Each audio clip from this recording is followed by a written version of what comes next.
When you ask someone what is one of the best old school anime, Yu Yu Hakusho often gets brought up, having one of the best tournament arcs there is, relatable characters, and one of the best English dubs. It makes sense why people would have this on their all-time favorite anime list. Yu Yu Hakusho aired in the West in 2002. It aired on Adult Swim from February 23rd, 2002 until July 6, 2002. The series aired 21 episodes in this time frame, which would then get constant reruns until it was moved to the Toonami block. Premieres Monday, March 3rd at 6.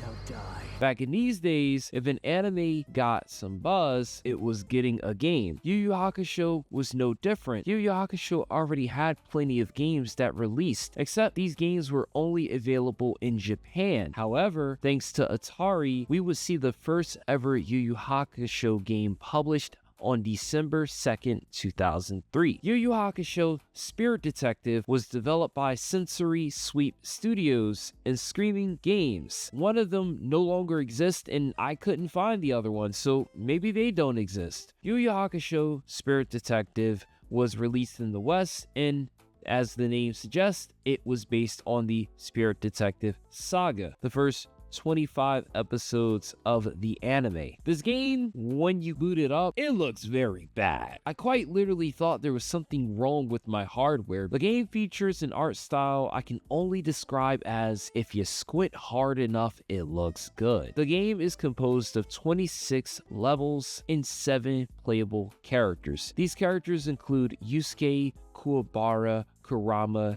Hiei, Botan, Keiko, Genkai. These are all the characters that you can make use of in this game. However, not all these characters would be of use until mid-end of this game, with characters like Kuwabara, Hiei, and Kurama wouldn't be fully unlocked to use until halfway through the game. Each level you advance through has specific criteria that must be met to complete the level. Some levels have time limits, while others have you using the compass to find certain things on the map so that you can go to your next destination. I preferably like the time limit levels because it gives you a sense of urgency, which can oftentimes distract you from the biggest negative in this game, and that is the map and the navigation. The navigation with the compass made this game hard at times. While the maps are big, they're very empty, and sometimes it can be very annoying to navigate through these empty spaces. They even think it's funny to take away the compass later on in the game, and they bring you back to the city map, so they know just how hard it is to navigate. Even enemies who are on this map are spaced out, and it makes it more obvious that this map is devoid of life. In the first couple of levels, you control Yusuke, who then dies, and then you have a combination of controlling Kuwabara, then you control Kuwabara once more, then you control Keiko, and after the first couple of levels, you get Yusuke again. But then after that, you do the arcs of the series. First, the artifacts arc, where you gotta retrieve the 3 artifacts from Goki, Kurama, and Hiei. When you fight these guys, it's nothing too special. However, the Hiei level, which was kind of annoying, had you going back and forth constantly until eventually you went to the warehouse. I found it kind of odd that the game never actually tells Yusuke that he kidnapped Keiko. More so, you pop up in the warehouse and it's like, yeah, he kidnapped Keiko. The next level has Yusuke going to compete in the Genkai tournament. Now, I'm going to stress this. This was a very frustrating part of the game, and you will find out why shortly. This is level 10. Level 10 will have you completing mini games in order to proceed in the game. Singing mini game, the Jujunkin mini game, and the punching bag mini game. You have to get a score of 750 or higher in order to proceed. 2 of these 3 mini games are but easy, but the punching mini game will leave you sore. Once you pass by this, then you'll get to level 11, which you have to race against time through the dark forest. You fight against the man bat, and outside of that, there's nothing too glamorous about this level. However, the enemies on this level are actually very powerful, and they can have you dead. I've almost died a few times during this level because I wanted to level up faster. Level 12 will have Yusuke fighting against Kabano and Kazimaru. Kabano was a very easy fight because at this point I had a good amount of levels on me, but the Kazimaru fight is quite literally a minigame within itself. It's actually tricky because he throws shuriken, but these shuriken after being thrown come right back as they do in the anime. You have to use the trajectory to your advantage so it hits Kazimaru. You can't use the spirit gun, and unless he gets very close, you can't really hit him. Level 13 has you fighting against Shorin and Rando. Now, Shorin is the first fight, and once you beat him, he transforms into Rando. And the fight, for the most part, was not necessarily easy, but it wasn't hard. What made it kind of annoying was the game's knockback system. You do kind of like a series of punches, and then you kind of stagger for a second, which can give the enemy unit a chance to get an attack off on you, and then you essentially rinse and repeat this. Now, one area in the game that failed tremendously was there was a lack of Kuwabara fights. Kuwabara didn't fight against the first guy that he got the spirit sword from. He didn't fight against Shurin. Heck, one of the major components to why Yusuke was able to defeat Rando was because of Kuwabara. I personally feel at this point the developers kind of rushed through the game because they could have dragged out some stuff for better. Now, after this, we get to level 14, and level 14 is hard because you now have to get an 1,000 score for the mini games that you just played earlier. Now, you can get a max total of 1,200. Grabbing 400 from the Jijenkin and the singing machines weren't actually hard, but the punching bag mini game had my wrists hurting. I try to go for the perfect score because when it comes to games like this, I want to be a perfectionist and get the 100%. This minigame requires you to rapidly press the button to get the red bar to fill until it hits the red arrows, they turn green, and you hit the up button, and that's how you get the score. I couldn't do it. I gave up. It was getting on my nerves and I was wasting too much time. So then at level 16, I struggled a bit. You have to level up Kuwabara. It's the game's way of saying, hey, look, we know we didn't have you play with Kuwabara, so you fight a series of enemies. I died. It was that hard. And I was so scared to die again that I took my sweet time. From here, we go on to level 17 and it starts the Saint Beast arc. Pretty much thrown into the Saint Beast outskirts of their castle, and you're headed towards there. Along the path, you run through several midget demons, and eventually Hiei and Kurama has to come and save both Kuwabara and Yusuke. Now, after the first 17 levels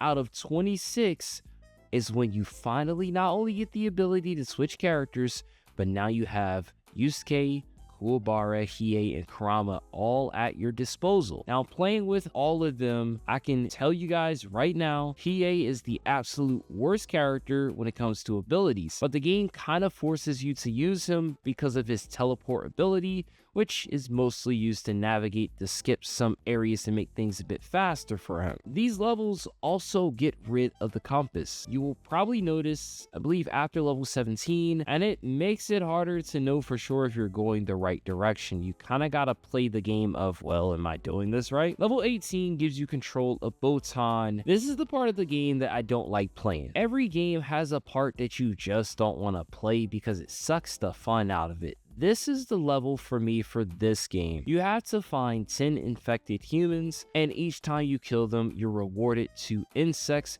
You have to kill 20 insects to complete the level. Each human is scattered throughout the map, but guess what? Only a part of the city is accessible. You don't have the compass, and you're running back and forth hoping that you'll run into an infected human so that you can finish off this level. Botan was a cool add-on to this game, but I really think they should have added the compass back and probably made it a bit more fun to play with her. We go back to the castle and we enter level 19, and this is the Genbu level. Essentially, you have to find a switch so you can open the pathway to get to him. The pathway has a series of lasers that you pretty much have to play the game of, can I go now? Eventually, you get to the end of the level and you're forced to only play with Kurama. The fight with Genbu isn't necessarily hard. If you train up Kurama a bit, this fight is usually a cakewalk. There's orbs that infinitely respawn on the level that can give you health in this fight, so you don't have to worry too much. Level Level 20 is a tedious part in my least favorite level of all of the Saint Beast levels. There is a boulder that you have to push to fill in multiple holes. I believe there's 5 or 6 holes that need to be filled, but then there's an optional hole. Now, if you decide that you're going to start filling the holes to go to the next objective,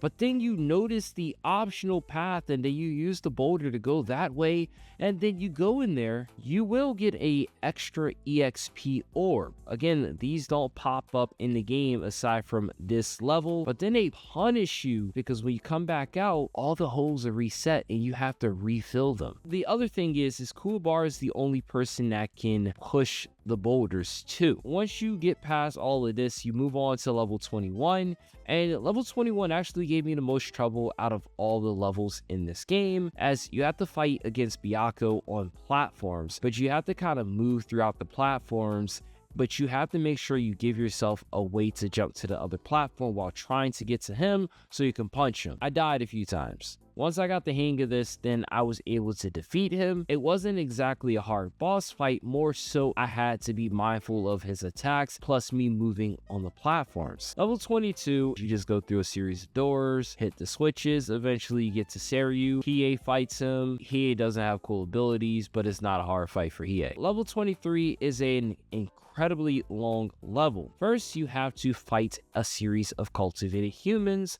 left and right until the middle door opens. Then next you have to go up a series of stairs where the cultivated humans are accumulating, and if you try to fight them, their hitbox might overpower yours and you might get a lot of health taken off.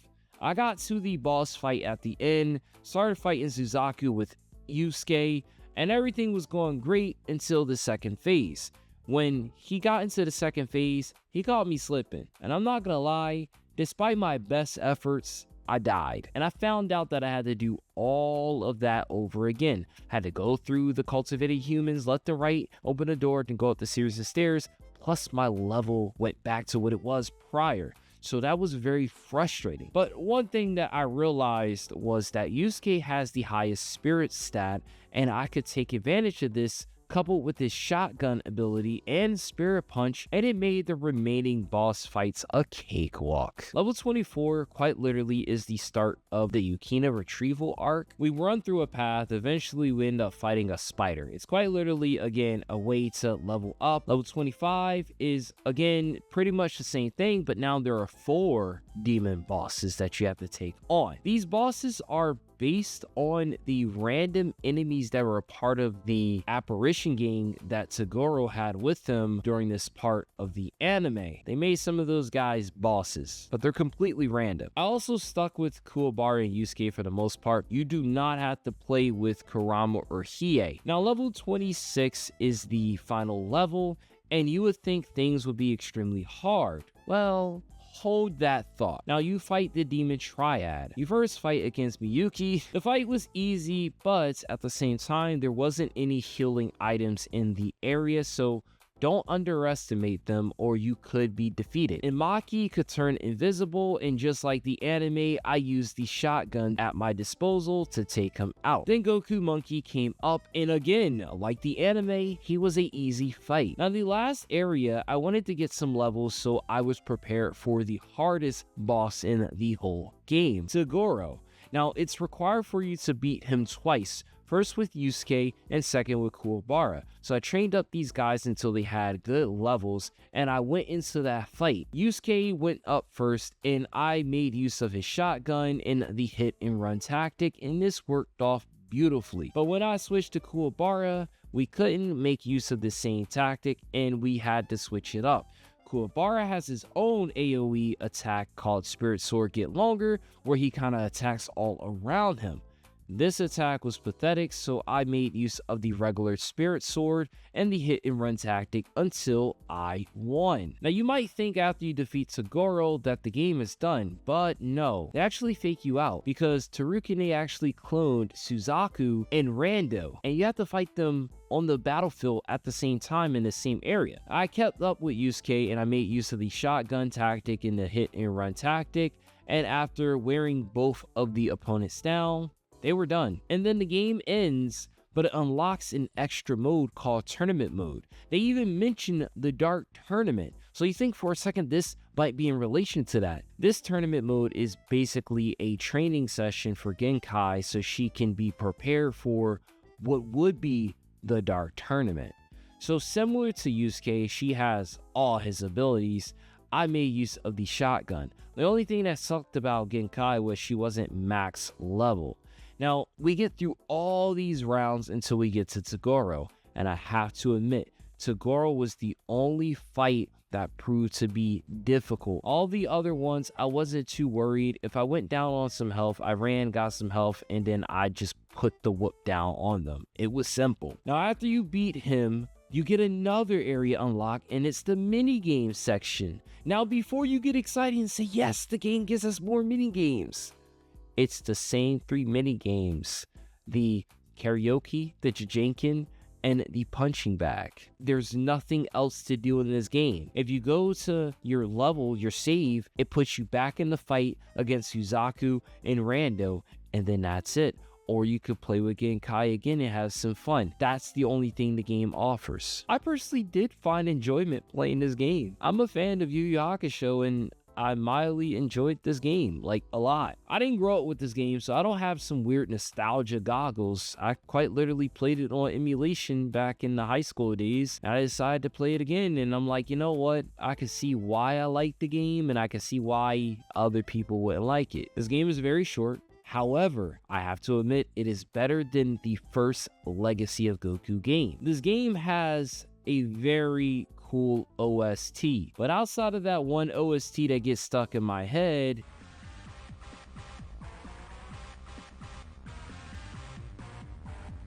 the OSTs weren't anything that great. The quality could have been better. This game has 0 replayability. There ain't any secrets. There's nothing to grind for.